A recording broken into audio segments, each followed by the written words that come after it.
제가 받기로는 공동 1순위 홍명보 감독과 박은호, 그 다음에 3순위의 거스포에 이 세 명을 면담하고 1, 2, 3위를 순위를 매겨서 이사에 보내는 게 저의 역할이었습니다. 그건 그 30일 이후의 일이고요. 네. 지금 홍명보 감독을 만나기 전까지는 1순위가 2명이었잖아요. 네, 홍명보 감독이랑 근데 홍명보 감독한테는 1순위가 홍명보 감독이라고 얘기했습니까? 홍명보 감독 그렇게 얘기하잖아요. 본인이 1위로 추천되었기 때문에 공정하다고 생각한다. 그래서 절차에 문제가 없다. 본인이 전혀 응모하지도 않고 공모에 참여하지도 않고 했으면서 절차에 문제가 없다. 하자가 없다. 이렇게 얘기하는 거 아닙니까? 이 부분은 아마 공동 1순위에서 그러니까 공동 1순위라는 얘기를 했어요. 홍명보 감독한테. 그러니까 잘 그거를 이렇게 헷갈려 할 수도 있는 부분이었던 것 같습니다. 그럼 무슨 헷갈려 할 수 있는 거예요? 1순위 2명이면 2명이라고 얘기하는 게 뭐가 헷갈립니까? 아니요, 저는 이제 공동 1순위라고 그러니까 그 얘기를 홍명보 감독한테 예. 면접도 아닌 면담에서 얘기를 예. 했냐 이거죠. 홍명보 감독에게는 네. 1순위가 됐으니까 네. 대한민국 축구를 지키기 위해서 네. 제발 감독을 맡아달라. 면접이 아닌 요청을 한 거 아닙니까? 맞습니다. 세 명의 후보자들을 제가 제 나름대로의 비교를 해서 확인을 하는 작업을 하고 나중에 끝나고 맡아달라 부탁을 드렸습니다. 그게 면접입니까? 면담입니까? 요청입니까? 면담입니다. 면접 아니죠? 면접은 면접이 아니면 공식적인 절차가 아니라고 봐도 되겠죠? 저는 저의 역할은 세 명을 면담하는 거였습니다. 면담이었습니까? 면접이었습니까? 확실하게 말씀하세요. 면담이었습니다. 지금까지 얘기하고 전혀 지금 다른 얘기를 하고 있거든요. 면접 절차를 통해서 직접 면접을 위해서 박은호와 포에서는 직접 가서 여러 명을 동행해서 가서 면접을 했고 그를 통해서 평가를 했고 그다음에 홍명보 감독에 대해서는 이상하게 아무 동행도 없이 혼자서 밤늦게 의원님 빵집에 가서 예? 제가 말씀드려도 될까요? 제가 위에서 보고받은 내용은 세 명의 후보자를 반드시 면담하고 1, 2, 3위를 매겨서 이사회에 내는 게 저의 역할이었습니다. 이 부분은 한치의 거짓도 없습니다. 지금까지는 면접이라 그랬잖아요. 자, 그럼 다시 홍명보 감독에게 묻겠습니다. 본인은 이임생 기술이사로부터 기술총괄이사로부터 본인이 1순위로 통보받았습니까? 공동 1순위라고 통보받았습니까? 높은 점수로 받았다고 처음에 얘기 들었습니다. 아까는 1위로 추천되었기 때문에 공정하다고 표현했거든요. 그러니까 처음에 높은 점수로 받았다 하고 그다음에 전체적인 얘기를 마치고 나서는 1순위 받았다고 얘기를 들었습니다. 그래서 먼저는 제가 높은 순위 받았다고 말씀드린 겁니다. 6월 30일 날 좀 빼주시죠. 홍명보 감독은 이렇게 표현했어요. 과연 이 시점에 왜 우리가 이 대표팀 감독을 뽑아야 하는지 근본적인 이유를 생각하면 클린스만 뽑은 그 전 과정 그리고 그 후에 일어났던 문제들 이런 것들이 우리 대한축구협회에서 얼마만큼 학습이 되어 있느냐 이렇게 질타하면서 본인은 축구협회 감독을 맡지 않겠다고 선언을 했었어요. 그 선언이 있고 나서 혹시 비공개 그 11차 회의가 이루어진 거 아닙니까? 아니 저는 제가 대표팀 감독을 이임생 감독 기술이사님 네. 비대면 회의 11차 전력강화위원회 회의가 언제 이루어졌습니까? 홍명보 감독 인터뷰 직후에 이루어졌습니까? 아니면 그 전에 이루어졌습니까? 10차 이후에 임시회의 말씀하시는 건가요? 11차 회의라고 돼 있잖아요. 그 부분은 제가 알기로는 우리 행정직원이 그 11차가 그거는 아닙니다. 그러니까 그 11차 임시회의가 됐던 11차 회의에서 네. 그 11차 회의가 그 홍명보 감독의 인터뷰 전에 있었어요? 이후에 이루어졌어요? 본인은 대표팀 출마 감독을 의향이 없다는 것을 분명하게 선언했었는데 저도 그 기사를 봤지만 날짜를 확실히 기억을 못 하겠습니다. 감독이 인터뷰하고 나서 부랴부랴 그 비대면 회의를 소집한 거 아니겠습니까? 상식적으로. 그리고 나서 본인이 전력강화위원장 대리를 맡았는데 그 부회장 지금 안 나와 있는데 그 김정배 상금 부회장하고 같이 정혜성 전력강화위원장이 사퇴하고 나서 대책회의 가졌죠. 네. 김정배 부회장이 이임생 기술총괄이사가 이거 대리를 맡는 것에 전력강화위원장을 맡는 것이 문제가 없다고 보증을 했었나요? 그럼 규정상 문제가 없다고 들었습니다. 그게 규정상 문제가 없는 건가요? 문제가 있는 건 확인됐죠?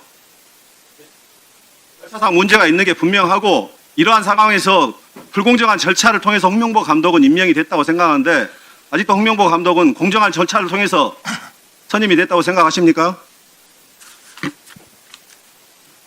뭐 저도 그동안 회의록을 볼 수 없는 입장이었는데 오늘 전체적으로 의원님들 말씀하시는 거 보면은 저는 10차까지는 전혀 문제가 없다라고 생각을 하고 있습니다. 다만 11차 뭐 저는 11차가 그 어떤 회의인지는 정확히는 잘 모르겠지만은 거기에 약간 행정에 좀 착오가 있지 않았었나. 예를 들면은 이렇게 위원장 교체하면서 이런 뭐 임명장이라든지 그런 행정적인 절차가 없었다는 거는 조금 인정할 수 있지만은 제가 보기에는 10차까지는 전혀 정혜성 위원장님을 비롯한 위원들의 어떤 뭐 발언이나 이런 거를 그 다음에 그 정강이의 역할이나 그런 것은 저는 전혀 문제는 없다고 생각하고 있습니다. 황문성 참고인님, 지금 지금까지 지금 그 시계열적인 얘기를 들으셨죠? 상황이나 전개. 이게 지금 공정한 절차를 통한 감독 선임의 과정이라고 보십니까? 지금 홍명보 감독이 이야기했던 게 그냥 그 답인 것 같습니다. 그러니까 10차까지는 공정했는데 11차까지는 문제가 있었다. 그러니까 그 권한을 선택을 했던 이임생 이사의 그런 권한이 있었던 것 같지 않다. 문제가 있었다라고 얘기를 했지 않습니까? 홍명보 감독이 일주일 만에 이제 자기 의사를 틀입니다. 그러니까 6월 30일 포항과 울산과의 경기 포항 원정을 가서 기자들 앞에서 공식적으로 얘기를 하죠. 하지 않겠다. 울산 팬들에게도 이야기를 합니다. 근데 결과적으로 그 일주일 사이에 바뀐 건데 일주일 사이에 무슨 일이 있었냐? 그 문제의 11차 회의가 있었던 거죠. 그러면 그 마지막에 분명히 절차에 문제가 홍명보 감독이 있었다라고 이야기를 했기 때문에 그러면 스스로가 그 감독 선임에 있어서의 어떤 정당성은 좀 이미 훼손된 것이 아닌가 저는 이렇게 생각합니다. 예, 우리 조경님 정리해 주시고. 네. 지금 본인이 원했건 원하지 않건 간에 불공정한 절차를 통해서 감독 선임 절차가 이루어졌습니다. 그렇다면 아까 그 홍명보 감독께서 본인은 분명하게 공정한 절차로 선임되었다고 믿었지만은 실제 상황과 결과 절차 진행 과정은 불공정한 과정 속에서 감독이 선임이 되었습니다.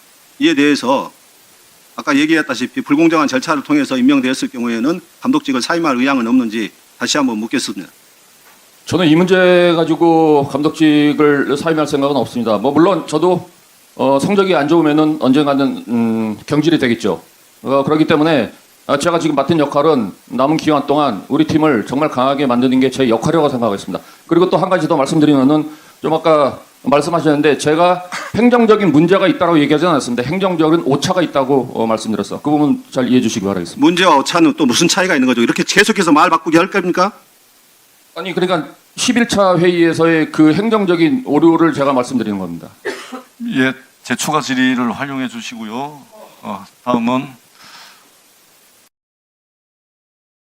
잠시 주목해 주시기 바랍니다. 구독자분들에게 특별한 선물을 준비했는데요. 제가 항상 여러분들 때 강조드리는 말씀이 있습니다. 이슈와 뉴스만 꾸준히 챙겨보셔도 충분히 돈을 벌 수 있다고 말씀드리는데요. 여기 보이시는 채널의 영상을 보시면 어떤 생각이 드시나요? 그냥 눈에 보이시는 뉴스와 영상만 보시고 아무 생각이 없으신가요? 그렇다면 저는 잘못된 것이라고 말씀드리고 싶습니다. 그 이유가 무엇이냐면 제가 8월 초에 뭐라고 말씀드렸나요? 지금은 바이오에 관심을 가져야 한다라고 뉴스만 보고 넘기지 마시고 투자를 직접적으로 생각해봐야 한다고 말씀드렸는데요. 이런 썸네일들과 영상을 통해서 충분히 구독자님들께도 전달이 되셨을 겁니다. 이런 바이오 이슈가 되었을 때 부자들은 어떻게 생각할까요? 바이오 관련주는 무엇이 있는지, 어떤 종목이 가장 좋을지, 어디에 투자해야 돈이 몰릴 수 있는지 자연스럽게 생각한다고 말씀드렸습니다. 지난번에 구독자분들과 함께하는 주식으로 수익 내기를 진행했었는데요. 100% 무료로 진행을 했고 이 사진을 보시면 아시겠지만 구독이라는 문자 메시지를 남겨주신 모든 시청자분들께 이렇게 바이오 관련주 중에 가장 급등할 확률이 높은 딱 한 종목을 드렸습니다. 8월 13일에 오정바이오를 추천을 드렸습니다. 여기 나와 있는 사진을 보시면 정확히 얼마에 매수하고 어떤 종목을 사야 하는지 어느 지점에 팔아야 하는지 이런 부분들까지 여러분들에게 정확히 알려드렸는데요. 실제로 많은 분들께서 수입을 보셨습니다. 오른쪽을 보시면 아시겠지만 8월 13일에 오정바이오를 소개해드리고 나서 실제로 며칠이 지나지 않고 이렇게 주가가 상한가가 되었습니다. 당시에도 굉장히 많은 분들이 제가 드린 이 종목으로 수익을 내셨습니다. 지난번과 똑같이 구독이라는 문자를 보내주시면 이번에 이슈가 되고 있는 주식 중에 앞으로 대장주의 구실을 하면서 주가가 가장 크게 상승할 한 종목을 시청자분들에게 문자로 종목명과 사고자 하는 시점을 모두 알려드리겠습니다. 이 영상을 보시고 계시는 시청자분들 중에 종목이 궁금하다 하시는 분들은 남녀노소 시간대 상관없이 이렇게 상단에 번호를 항상 남겨놓고 있습니다. 전화번호 010-802-5235이 똑같이 무료 급등 주식 문자를 보내드리겠습니다. 돈을 받는 것도 아니고 투자를 대신해 드리는 것도 아니고 부담 없이 구독 문자 보내주시면 되십니다. 수익이 나신다면 구독과 좋아요 한 번씩 부탁드립니다.